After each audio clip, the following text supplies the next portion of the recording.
புனித லூக்கா எழுதிய நற்செய்தியிலிருந்து வாசகம். அதிகாரம் 11:15 26 வரை உள்ள இறைவார்த்தைகள். அக்காலத்தில் மக்களுள் சிலர் இயேசுவை குறித்து, பேய்களின் தலைவனாகிய பெயல்செபூலை கொண்டே இவன் பேய்களை ஓட்டுகிறான் என்றனர். வேறு சிலர் அவரை சோதிக்கும் நோக்குடன் வானத்தில் இருந்து ஏதேனும் ஓர் அடையாளம் காட்டுமாறு அவரிடம் கேட்டனர்.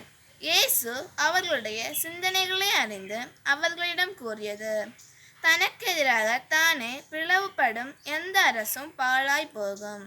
அவ்வாறே பிளவுபடும் வீடும் விழுந்துவிடும்.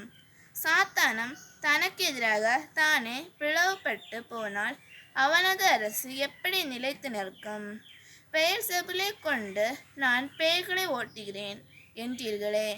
நான் பெயல்செபூலை கொண்டு பேய்களை ஓட்டுகிறேன் என்றால் உங்களை சார்ந்தவர்கள் யாரை கொண்டு பேய்களை ஓட்டுகிறார்கள்?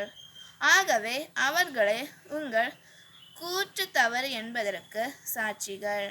நான் கடவுளின் ஆற்றலால் பேய்களை ஓட்டுகிறேன் என்றால் இறையாட்சி உங்களிடம் வந்துள்ளதல்லவா?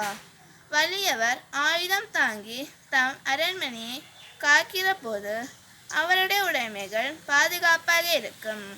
அவரை விட மிகுந்த வலிமை உடையவர் ஒருவர் வந்து அவரை வென்றால் அவர் நம்பியிருந்த எல்லா படைக்கலங்களும் பறிந்து கொண்டு கொள்ளை பொருளையும் பங்கிடுவர். என்னோடு இராதவர் எனக்கு எதிராக இருக்கிறார். என்னோடு இணைந்து மக்களை கூட்டி சேர்க்காதவர் அவர்களை சிதறடிக்கிறார். ஒருவரை விட்டு வெளியேறுகின்ற தீய ஆவி வறண்ட இடங்களில் அலைந்து திரிந்து இளைப்பாற இடம் கண்டுபிடிக்க முடியாமல், நான் விட்டு வந்த எனது வீட்டுக்கு திரும்பி போவேன் என சொல்லும். திரும்பி வந்து அவ்வீடு கூட்டி அழகுபடுத்தி இருப்பதை காணும்.